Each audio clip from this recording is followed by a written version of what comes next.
La idea es comentarles que en breve voy a empezar las devoluciones. Algunos tuvieron la devolución de la práctica. Como habrán visto, lleva mucho tiempo hacer los comentarios. Yo me tomo el tiempo de hacer los comentarios. La evaluación primordialmente es sobre los contenidos, ¿sí? Ahí está el ojo, ¿no? Que den cuenta del contenido. Y en segundo lugar, sobre la forma. Ustedes a veces van a ver que tienen un montón de comentarios, pero nadie se asuste porque yo los hago por el bien de, porque es mi trabajo, pero la evaluación gira en torno al eje de dar cuenta de los contenidos y tratar de plasmarlos de forma apropiada para el espacio académico, ¿no? Y lo que estuve haciendo fue hacer los comentarios con la modalidad sugerencia en Docs, ¿sí? Y compartiendo el enlace a ese docs en el caso de que no hayan adjuntado en formato doc. Esto que estoy diciendo va bien porque entonces les voy a, para no andar mandando mails, el año pasado mandaba el mail, o sea, compartía el archivo, ¿sí? Este año dije, bueno, ¿cómo lo puedo hacer más rápido? Y compartiendo el enlace. Pero bueno, si alguien tiene un inconveniente, me dice después, ¿sí? Y si alguien no está de acuerdo con la evaluación, también puede opinar y lo vemos, ¿sí? Voy a poner muy bien, bien y así, y entre paréntesis la calificación numérica, que vieron que no se evalúa numéricamente, pero bueno, para que más o menos estén en tema. Y todos los comentarios van a servir para que ustedes pulan o lo lleven a la práctica en el segundo y último trabajo, que va a recuperar todos los textos a partir de estos. Bueno, creo que alguien había hablado, no sé si creo que Julieta dijo que iba a tocar Crónica de una muerte anunciada. Algunos podían estar ahí un poco más avanzados en las lecturas, avanzadas, así que estaba bien, pero digamos, el segundo trabajo va a solicitar algo similar, muy similar, con las siguientes obras, ¿sí? O sea que nos vamos entrenando para hacer lo mismo. Y el examen final es exponer, bueno, esto es una sugerencia, no tiene que ser así. Elegir un eje, un tema, como lo están haciendo ahora, exponerlo en forma oral, ¿no? Como lo trabajaron, y luego, es más, en esa exposición, como trabajamos desde el primer año, pueden ya exponer todas las obras, hacer un hilo conductor entre todas las obras, o exponer 3, 4 obras, y después yo les pregunto de las obras que no hayan expuesto. Entonces es como un calentamiento de motores para el final, este tipo de trabajo, ¿sí? Bueno, dicho eso, ¿alguien tiene alguna consulta con respecto a esto? No. Bueno, con respecto a las obras que teníamos para hoy, que eran Crónica de una muerte anunciada y La mujer habitada. Las dos obras pertenecen, esto vamos a tener siempre va a estar en discusión y eso está bueno, al realismo mágico, ¿sí? Se va a dar la discusión, por ejemplo, lo habrán notado con Cometierra, ¿sí? En si Cometierra es fantástica o si es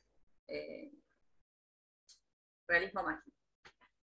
Esto lo dejo picando y después lo retomamos. Porque yo creo, o sea, yo tomaría posición porque Cometierra es fantástica, ¿sí? Pero también se puede argumentar que es realismo mágico.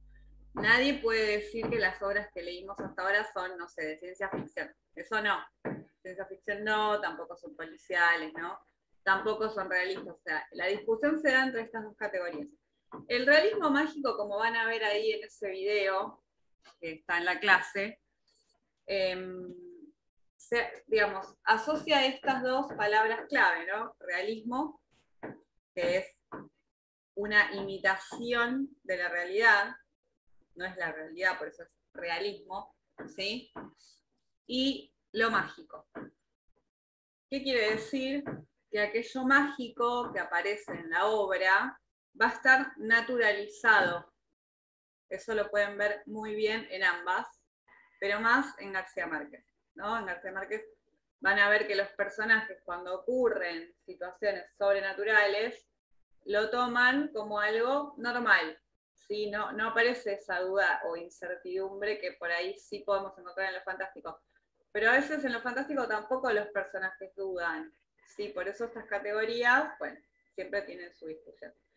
Esto es un rasgo del realismo mágico. También van a encontrar estos ambientes de pueblos latinoamericanos, ¿no? La idea de pueblo vinculado a la posibilidad de creencia de lo mágico, no es habitual en lo urbano, ¿sí? Entonces por algo se ubican las historias en estos pueblos, ¿no? Como 100 años de soledad, ¿sí? Pueblos que hasta podrían no existir, digamos, son ficcionales, pero digo que uno podría poner en duda su existencia, la existencia de este tipo de pueblos. Entonces, en este ambiente de pueblo latinoamericano que se ha detenido en el tiempo, ¿sí? Eso también lo van a encontrar, aparece lo mágico, interviene y muchas veces resuelve situaciones, ahora va, y los personajes no ponen en duda la existencia de la magia. Entonces este eje del pensamiento mágico, que lo venimos trabajando desde el día 1, es un eje para pensar, porque la magia, ¿se acuerdan que dijimos? Nos atraviesa, creemos en lo mágico. Bueno, pensar qué pasa con la magia. No tomen, o sea, yo no quiero darles mi posición porque, por supuesto que yo soy del grupo de los aguafiestas que ya les dije, de la ciencia, ¿no? O sea, de lo empirista, de las pruebas. ¿Sí? Entonces, esta idea de que hay algo sobrenatural, no. Lo tomo como una forma de ver el mundo. La literatura explica lo inexplicable a través de esta magia, pero sí está bueno problematizarlo en el aula, ¿sí? No sé si se queda claro, estoy siendo clara con lo que estoy diciendo, porque esto nos permea.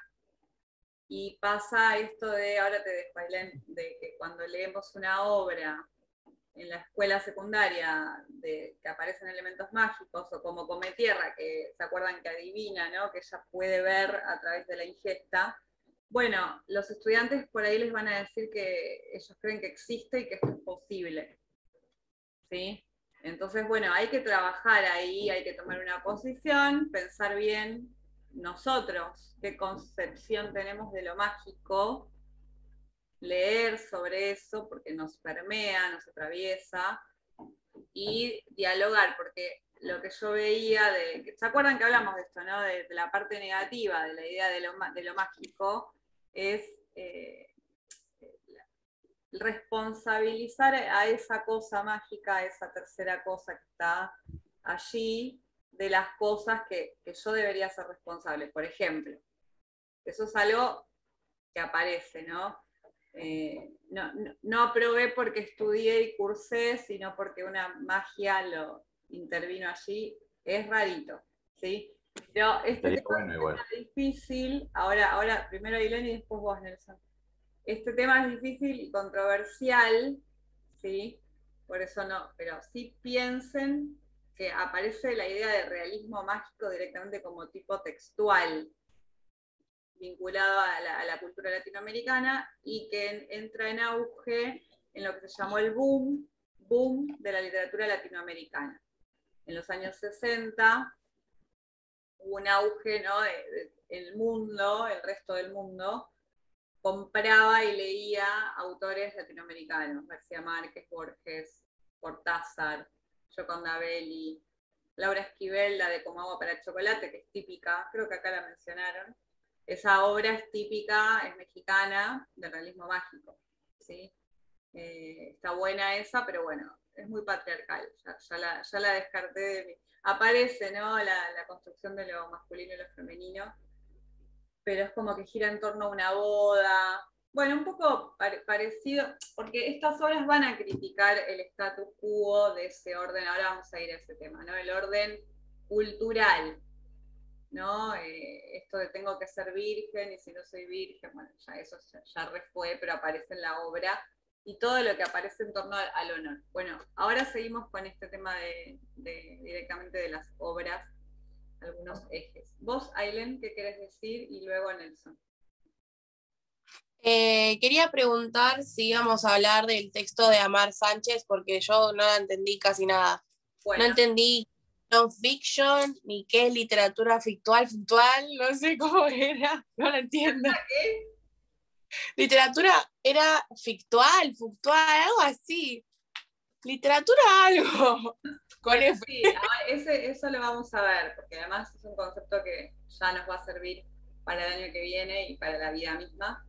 Sí, vamos a hablar eso. Háganme acordar si ven que me voy por la tangente. Bueno, bien, buena pregunta. Nelson, No, le iba a preguntar lo mismo que Ailén. Amar Sánchez.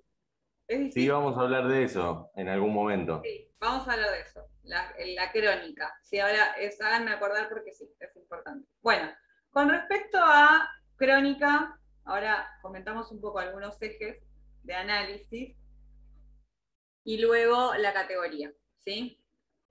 Em, ¿qué ejes podemos encontrar allí? Fíjense el título, Crónica de una muerte anunciada.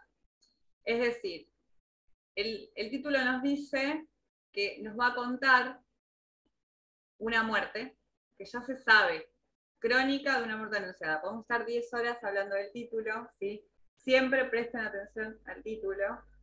Entonces ya sabemos que va a morir alguien, ¿no? Anunciada.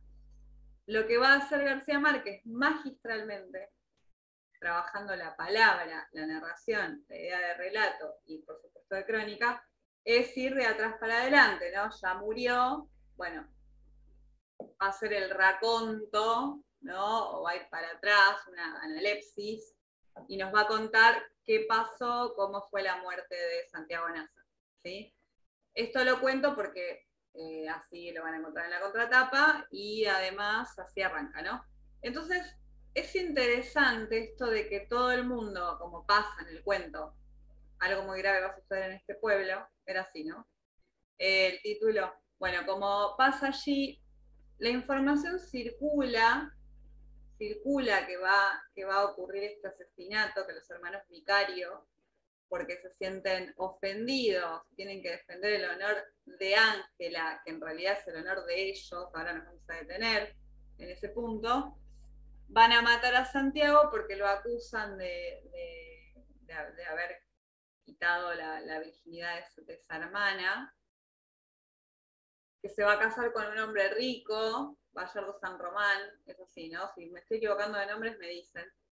Que descubre que la mujer no es virgen, y bueno, entonces ahí los hermanos de Ángela van a cometer este asesinato. Y todo el mundo sabe que ellos están buscando a Santiago y que lo van a matar. Menos Santiago, pero no llega la información. Entonces, uno de los ejes que a mí me interesa, ustedes cuando ustedes lean podrán encontrar otros ejes, ¿sí? Es el tema del rumor y de lo que ocurre con la palabra, que ya lo trabajamos con el cuento de García Márquez. Acá pasa lo mismo, es la misma idea, esta idea de que qué hacemos las personas con las palabras, con la información, si la cotejamos, la comprobamos, cómo nos informamos, porque ellos tampoco o sea, no se le pregunta a Santiago qué pasó, ni a Ángela, Ángela dice que fue él, no se pone en duda, ¿sí? Que además tiene un origen árabe, bueno, hay de todo ahí para analizar. Entonces, este eje, el eje de lo que ocurre con la palabra, el rumor y cómo afecta a la interacción humana, es interesante en este texto, ¿sí? En Crónica de una muerte anunciada. Porque además, y ahora lo enganchamos con la pregunta de Ailén y Nelson, García Márquez se sirve de la crónica, del tipo textual crónica. ¿De dónde viene? ¿De qué campo viene la crónica? ¿De qué tipo de discurso? ¿El periodismo no venía? Bien, excelente. Viene de la noticia, ¿no? Del discurso periodístico. Y esto es clave para entender lo que propone Amar Sánchez, que es un gran género de la crónica, porque ¿qué pone en discusión? Ya lo mencionamos alguna vez, las categorías de realidad y ficción. Si yo tomo hechos de la realidad, que esto es lo que desarrolla el texto de Amar Sánchez, y allí tienen que hacer el foco, ¿sí? Tomo hechos de la realidad y los incorporo a una obra ficcional, lo primero que nos está diciendo García Márquez es, ojo con la categoría de realidad y ficción, porque todo lo dicho con palabras, ya lo dijimos 1000 veces, y esta es la posición de la cátedra, por eso lo van a escuchar 50 millones de veces, todo lo dicho con palabras es una representación, es un relato de los hechos, no son los hechos. ¿Sí? Cuando ocurren los hechos y yo tengo que contarlos, ya pueden ver el distanciamiento entre el hecho y el relato del hecho. ¿Eso va bien, esa idea? Bueno, algunos dicen que sí, el resto están ahí ocultos. Digan aunque sea así con la voz, porque si no, no. Bueno, ustedes si no interrumpanme, no se entiende. ¿Sería como separar un relato policial de un periodístico? ¿O estoy muy equivocado? En realidad, bueno, está bueno lo que decís, Nelson. Justamente no es separar. Nos está diciendo que es un híbrido, ¿no? Porque la crónica, fíjense que por todo el juego que hay aquí, ¿no? Vamos a repasar, vieron que yo les di algunas definiciones ahí hay un apunte muy simple de definiciones de crónica, ¿sí? La crónica pertenece al grupo no literario, no al discurso no literario, al discurso periodístico, como dijo Julieta, ¿sí? ¿Qué quiere decir? El discurso periodístico se instala, se posiciona y se concibe a sí mismo como el relato de la verdad. ¿No? Las noticias nos cuentan lo que pasa en el mundo. Eso es así, ¿sí? Eso es la noticia pura, que después ustedes van a dar en el secundario, porque además esto es un aporte a la ciudadanía, ¿no? Al eje de la ciudadanía. La noticia es eso. La crónica también pertenece al discurso periodístico y lo que hace es profundizar, el periodista en la crónica profundiza, investiga, no investiga más, es decir, va contando en varios momentos, ¿no? La noticia es un día y no se repite, no hay una secuencia. En cambio, en la crónica el periodista investiga, profundiza, y su relato, la estructura, la escritura de la crónica, es más literaria de por sí. El lenguaje es más poético. Pero sigue narrando hechos de la realidad, la crónica periodística. ¿Vamos bien hasta acá? Sí. Lo que hace García Márquez, que era periodista, y también lo vamos a ver en Walsh el año que viene, y Capote, ¿no? Que son Rodolfo Walsh y Truman Capote en Estados Unidos, son los que inician este género, este tipo textual. Lo que hace él es tomar la categoría crónica que viene del discurso periodístico, que cuenta hechos de la vida real, para hacer un texto literario. Toda esa operación y más cosas, ¿no? Aparece en este título, en Crónica de una muerte anunciada. Entonces, ¿qué hace García Márquez? Hace un guiño al discurso periodístico, esto es lo que dice Amar Sánchez, esta es la clave del texto, ¿sí? Es decir, esto que voy a contar, que va a contar García Márquez, ¿pasó de verdad o no pasó de verdad? Todo lo que está escrito digamos, en modo ficcional, ¿pasó de verdad o no pasó de verdad? ¿Sí? Esta es la pregunta de El Quijote, ya lo vamos a ver, ¿sí? Pero lo que trae García Márquez al colocar allí el nombre crónica es preguntarnos sobre el valor de verdad de la palabra, de lo dicho con palabras. Evidentemente, me parece a mí, después ustedes me dirán, la posición de García Márquez es que estamos siempre dentro del marco de la ficción. ¿Sí? Incluso cuando decimos que no es ficción. Entonces la discusión es esa, y hay que tomar posición y profundizar, o no tomar posición. Pero tomar la idea de crónica viene por ese lado. Y ahora nos detenemos más en la idea de crónica que toca el texto de Amar Sánchez. Ella analiza más bien Walsh, habrán notado los que leyeron, porque es el fundador de ese género. Walsh con... se me fue el nombre del título de Walsh. Operación Masacre, profe. Operación Masacre, gracias. Operación Masacre. Ahí él va a narrar la historia de este asesinato, eso lo vamos a leer el año que viene, de este asesinato de 12 personas, y va a investigar, va a hacer todo un recorrido de investigación como periodista, ¿no? Porque además hay un posicionamiento, el periodista que investiga es un periodista mucho más comprometido que hay otros. Hay como tenemos a Feynman, ¿no? Que lee lo que le dicen, y tenemos los periodistas que hacen crónica, que investigan, ¿sí? Entonces Walsh va a contar esa historia que pasó de verdad y la va a contar literariamente. Entonces es un género, la crónica, cuya riqueza es poner en discusión la categoría de ficción y realidad, las dos categorías, ¿sí? Lo que dice Amar Sánchez, no se preocupen tanto, pero quédense con esta idea cuando lean el texto, es que al incorporar aspectos reales y generar este híbrido, y bueno, se está poniendo en discusión esas categorías literarias. Esto es en ese momento, ¿no? Los 50, 60, ¿sí? Entonces, otra cosa que va a incorporar, que dice Amar Sánchez, la crónica, vieron que la crónica incorpora entrevistas a las personas, y pasajes de noticias, de periódicos, comunicados, no incorpora estos elementos de la realidad, haciendo como una especie de lenguaje visual, dialogando con el auge de la imagen, ¿no? Esto lo dice Amar Sánchez, también es muy interesante, es decir, la crónica da cuenta del momento histórico en el que surge, que es un momento donde ya la tele, la radio, los otros, esta mezcla, ¿no? Este collage de tipos textuales que incorpora la crónica, dan cuenta de lo audiovisual a pesar de que estemos con la escritura. Es maravillosa la non-fiction. ¿Por qué se llama non-fiction o crónica periodística? Porque es la idea de que no es ficción, ¿no? De que es verdad.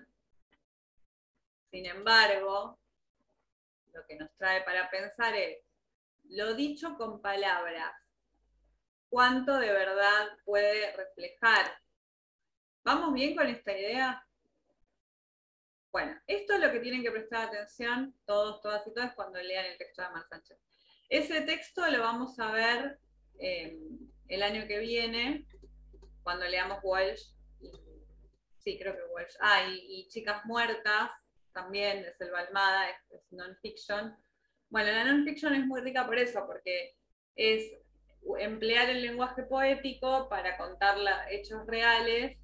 Entonces, bueno, pone en jaque estos compartimentos estancos que nos encantan, ¿no? Realismo, policial, ¿no?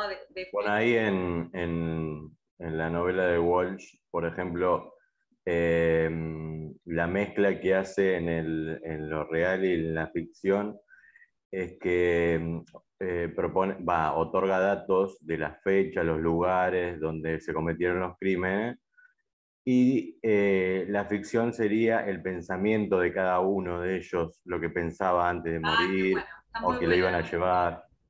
Bueno, eso está bueno, no lo había pensado yo, me gusta porque cada relato, ¿no? Cada relato, lo que está diciendo Nelson está muy bueno, porque cuando Walsh entrevista a las personas que han sobrevivido de la masacre, ellos relatan lo que recuerdan, ¿no? Cuando nos preguntan a nosotros relatamos. También hay un desplazamiento. Yo cuando veamos Operación Masacre, ya el hecho de usar un lenguaje poético es ficción. Poético en el sentido literario, ¿no? Ustedes no van a ver eso en una receta de cocina.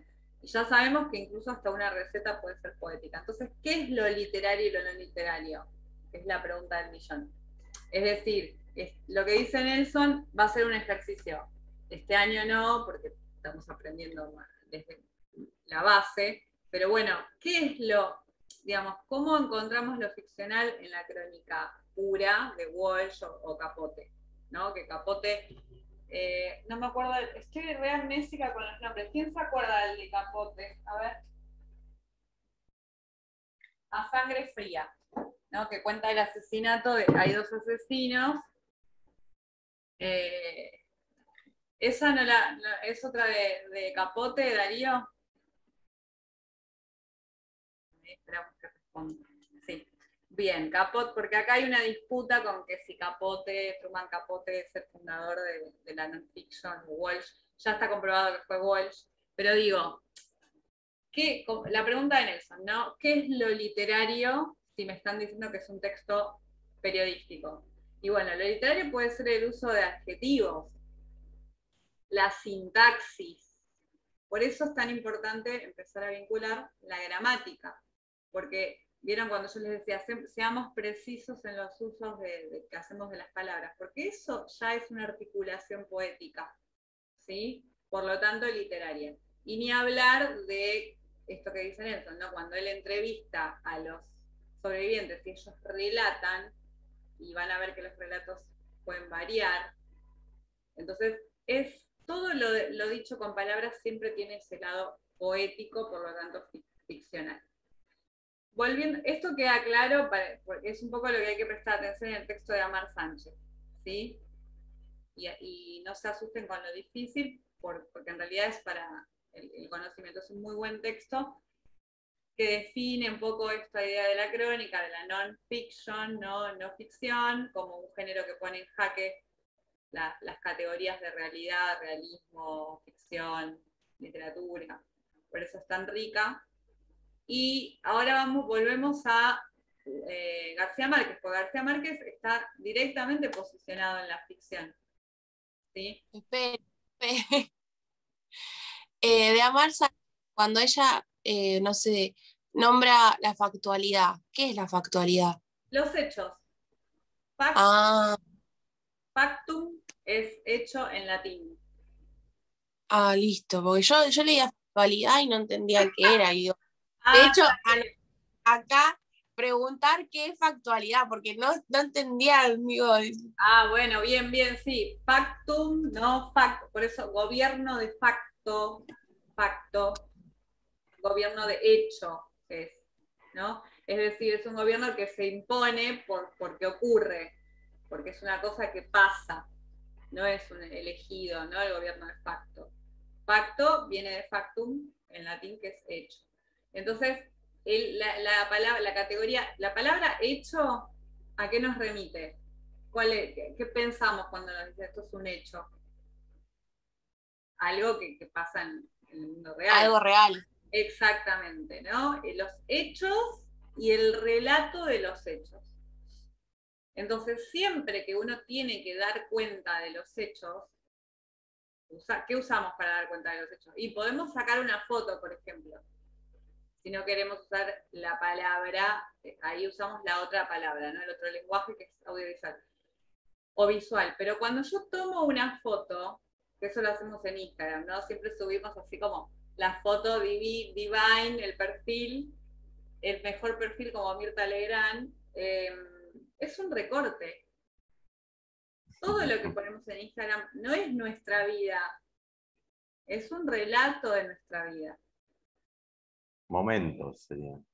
Incluso, obvio que son momentos, pero incluso cuando uno toma la foto del hecho, por ejemplo, hagamos de Instagram, ayer me reía porque digo, debo ser la única profesora que los manda a ver Instagram en vez de la que los manda a leer obras literarias, ¿no? Es la de pero digo, esto se puede analizar en Instagram muy bien, en Facebook, en las redes. ¿Por qué? Porque no es no son los hechos, es un recorte, un punto de vista, ¿sí? Porque nadie sube cuando está malhumorado y su casa es un desorden, o no sé, ¿no? No subimos estas cosas. Es un recorte, es un relato, un recorrido, es lo mismo. Porque dar cuenta de los hechos con las herramientas que tenemos, que tienen que ver con el lenguaje, es básicamente imposible. Nos podemos acercar a los hechos, pero no son los hechos nunca. esto es una posición. Ustedes pueden tomar otra posición, pero tienen que tener argumentos, ¿no? ¿Qué quiero decir? Que la palabra es poderosa, ¿no? La imagen, todos los lenguajes son muy poderosos, pero tienen su límite. Tienen su límite.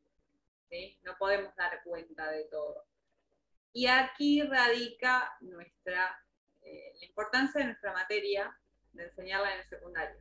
Siempre lo digo cada vez que hablamos de la palabra, porque es pensar, y por eso está bueno ver el discurso periodístico y después la crónica literaria, ¿no?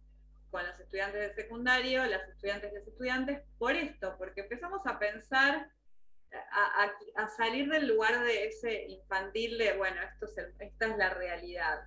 Incluso hasta las noticias son un recorte, ¿sí? Siempre. Entonces, si somos lúcidos, conscientes en la lectura de todo, no solo, pues la literatura se posiciona como ficción. García Márquez dice, esto es una crónica de una muerte anunciada, es una ficción. Eso nos está diciendo. Pero ¿por qué utiliza crónica y no utiliza novela? ¿O por qué no se llama una muerte anunciada nada más? ¿Entienden? O sea, algo me está queriendo decir García Márquez, que es que aquello que parece ficcional puede ser real, aquello que puede ser real puede ser ficcional. Conclusión, no es tan puro. Lo que hay es hibridez y puntos de vista, tomar una posición. ¿Sí? ¿Vamos bien con esta idea? Bueno, Sí. hacemos una segunda y última entrada, ¿les parece? Porque eso se va a cortar y vamos cerrando. Bueno.